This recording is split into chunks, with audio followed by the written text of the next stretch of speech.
Olá a todos e bem-vindos. Antes de mergulharmos no tema de hoje, só uma nota rápida. Exato.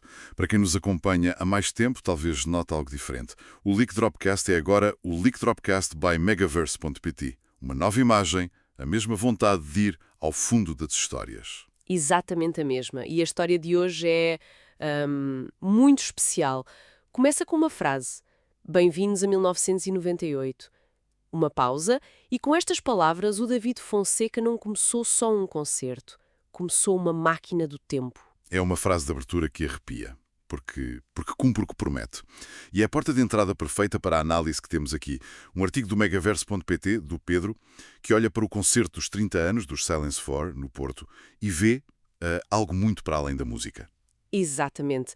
O título é Silence 4, uma noite de magia no Porto, mas a verdadeira magia que o artigo descreve não está nos acordes ou nos jogos de luzes, está nas pessoas. Lá está. E por isso a nossa conversa aqui hoje não é tanto fazer uma crítica ao alinhamento, mas sim mergulhar a fundo neste fenómeno. Como é que uma banda se transforma na banda sonora de uma geração inteira? E o que acontece quando essa geração se reencontra já com outra idade, com outras vidas? Precisamente. E o fascinante é que o autor coloca logo essa questão. Ele argumenta que o evento foi, acima de tudo, uma, e cito, comunhão genuína de gerações, de histórias, de saudades partilhadas. A palavra-chave aqui é mesmo comunhão. Sim, não é um público passivo. De todo. Não é gente a assistir a um espetáculo. É uma comunidade ativa a participar num ritual. E é esse ritual que vamos tentar perceber. E esse ritual começa muito antes da primeira canção. O artigo pinta um quadro muito vivo do ambiente à chegada ao Palácio de Cristal. Sim. Descreve um pulso nostálgico no ar. Gosto tanto desta expressão. E é muito boa, porque nostalgia não é só uma ideia, é algo que se sente, é físico. É isso mesmo. O autor fala de conversas que se cruzam entre desconhecidos, reencontros de amigos que se calhar não se viam há anos. É a materialização de uma rede social que existia antes das redes sociais. E ele usa uma metáfora que eu acho brilhante. Qual? Diz que cada pessoa carregava uma playlist privada de 24 anos de silêncio intercalado por música. Cada um com as suas memórias, as suas vitórias, as suas derrotas. Mas todos ligados por aquela banda sonora comum. Exato. Mas essa playlist, apesar de privada, tem uma origem muito específica. O artigo descreve o público como quase homogéneo, maioritariamente pessoas na casa dos 30 e 40 anos. Isto não é um acaso, pois não? Não de todo. É a matemática da memória. Se pensarmos em 1998, o ano do Silence Becomes It, esta é a geração que tinha o quê? 14, 18 anos? A idade de ouro. A idade de ouro da formação de identidade. O autor diz que, para eles, aquele álbum não era só um conjunto de canções, era um diário secreto dos sonhos adolescentes. Uau! E isto é fundamental. A música que nos marca nesta fase da vida não entra só pelos ouvidos. Ela funde-se com o nosso ADN emocional. Fica para sempre ligada a primeiros amores, desilusões, sonhos. Sim, é tudo. O que vemos ali não é apenas um público. É a personificação de uma memória coletiva. E é aqui que a história ganha uma nova camada, que para mim é a mais comovente de todas. Essa memória não está só a ser recordada, está a ser legada. Transmitida. Exato! O artigo destaca a presença de muitos filhos, adolescentes, pré-adolescentes, levados pelos pais. E descreve as conversas, os pais a tentarem explicar o que aquilo significava. Eu vou citar a frase que o autor captou. Isto é a banda da nossa juventude. Tem de ouvir, é diferente, é especial. É um ato de partilha de identidade. E de uma certa vulnerabilidade também, não é? É como mostrar a um filho uma fotografia nossa com 16 anos. É uma excelente analogia. É exatamente isso. O que o artigo descreve é um fenómeno de transmissão geracional. Não se está só a passar uma playlist do Spotify para a frente.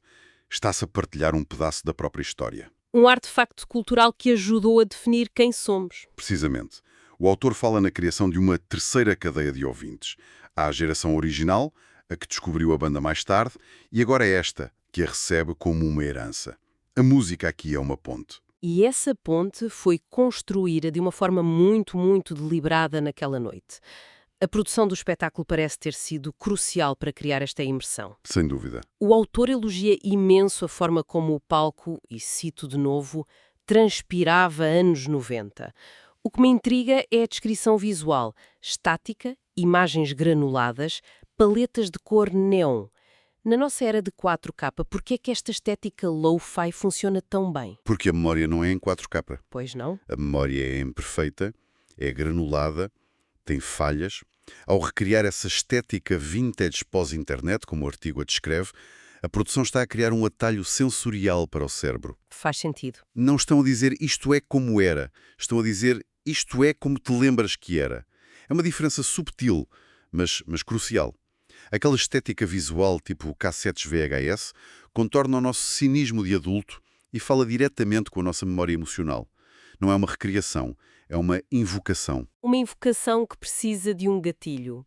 E esse gatilho foi a primeira música, Goodbye Tomorrow. Claro. O artigo descreve a reação como instantânea. Um coro em uníssono, todos a saberem a letra desde a primeira sílaba. Mas o que terá sido mais forte? A canção ou o ato de a cantar em conjunto, com milhares de pessoas? Eu diria que uma coisa não existe sem a outra.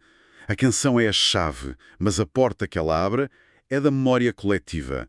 E quem gera essa experiência, segundo o artigo, é o David Fonseca. Ele é posicionado como a liderança emocional da noite. Exatamente.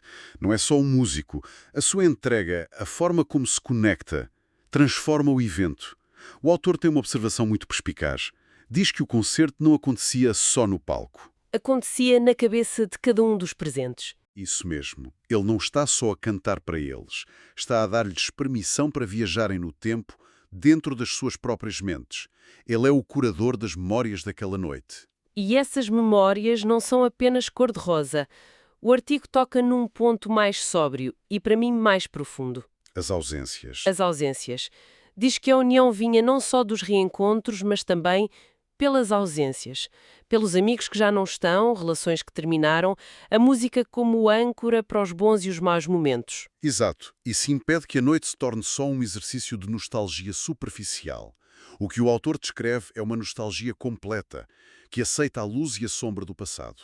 Uhum. Ele usa a imagem do concerto como uma força centrípeta de memórias, que puxa cada pessoa para o centro do seu próprio passado, mas falo dentro de uma experiência partilhada. É um paradoxo muito poderoso. Uma espécie de solidão partilhada. É isso.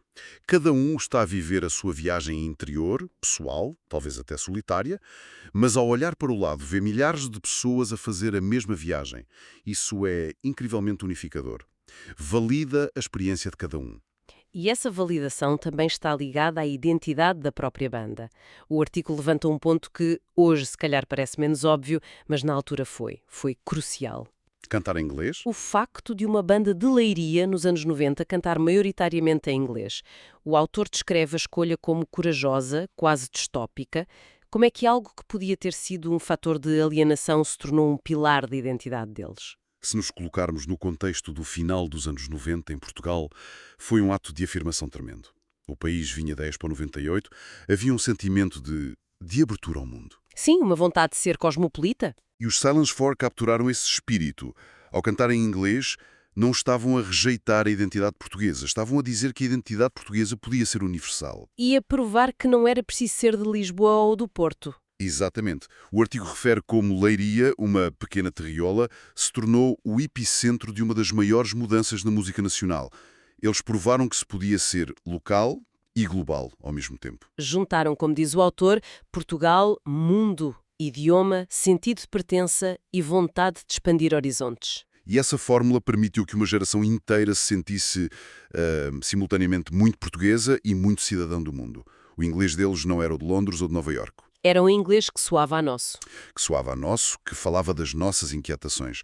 Tornou-se a linguagem de uma ambição coletiva. Uma ambição que foi, claro, musicada por um alinhamento que o artigo descreve como um greatest hits feito à medida do sentimento coletivo. Sim, menciona vários temas. Menciona Borrow, a versão de A Little Respect dos Erasure, que se tornou quase mais deles do que a original. Quase, para muita gente é mesmo deles. É verdade. E depois My Friends, Angel Song. Cada canção parece ter sido escolhida para desbloquear uma emoção específica. E o concerto não termina quando a música acaba. Termina com algo muito mais poderoso. uma promessa. Ah, sim. O momento em que a frase "vemo-nos daqui a 10 anos para celebrar os 40" ecoa entre o público e a banda. Isso é mais do que uma frase de circunstância. É a transformação de um concerto num ritual. É quase como marcar a data para a próxima reunião de curso de uma geração inteira. Precisamente. O autor chama-lhe um pacto invisível que garante a continuidade da chama. Retira o evento do domínio do passado e projeta-o no futuro. Diz ao público: isto não acabou. A nossa história continua. Exatamente. E isso combate a melancolia que às vezes acompanha a nostalgia. Não é um adeus ao passado, é um compromisso de o revisitar, de verificar se ainda lá estamos todos, mesmo que diferentes. Faz com que a geração Silence 4, como o autor lhe chama, permaneça viva e impaciente. Lá está. Portanto, se tivermos de resumir a grande ideia, parece-me que o argumento do artigo é que este concerto foi, na verdade, um espelho. Um espelho onde uma geração se pôde olhar e reconhecer. Sim. Reconhecer as marcas do tempo, as alegrias, as perdas. Mas, acima de tudo, reconhecer uma identidade comum que sobreviveu. Não foi sobre a música dos Silence 4 em 1998. Foi sobre quem eram as pessoas que os ouviam em 1998 e quem se tornaram hoje. Exatamente. A conclusão do artigo é essa. A força duradoura dos Silence 4 não está só nas melodias, mas na sua capacidade de criar pontes entre passado, presente e futuro. As canções deles deixaram de ser só canções. E passaram a ser bandeiras de identidade e pertença. E quando milhares de pessoas levantam a mesma bandeira ao mesmo tempo, o sentimento de pertença é avassalador. A música torna-se um artefacto que uma geração usa para contar a sua própria história. É um legado impressionante e que nos deixa a pensar no futuro. Sem dúvida. E talvez nos deixe com uma reflexão final que nasce diretamente do espírito do artigo. O texto celebra uma comunhão que foi forjada numa era de meios de comunicação partilhados e finitos. A rádio que todos ouviam, a MTV, os CDs que se trocavam. Uma cultura de fogueiras onde todos se aqueciam. Boa imagem. Hoje vivemos numa cultura de velas, onde cada um tem a sua pequena luz, curada por um algoritmo, que nos dá mais do que já gostamos. Certo. E a pergunta que fica é: será que um fenómeno cultural desta magnitude, capaz de unir uma geração inteira de forma tão transversal, pode voltar a acontecer? Ou estamos destinados a um futuro de nichos, de fandoms maravilhosamente intensos, mas que talvez nunca se cruzem para criar uma memória assim partilhada por todos?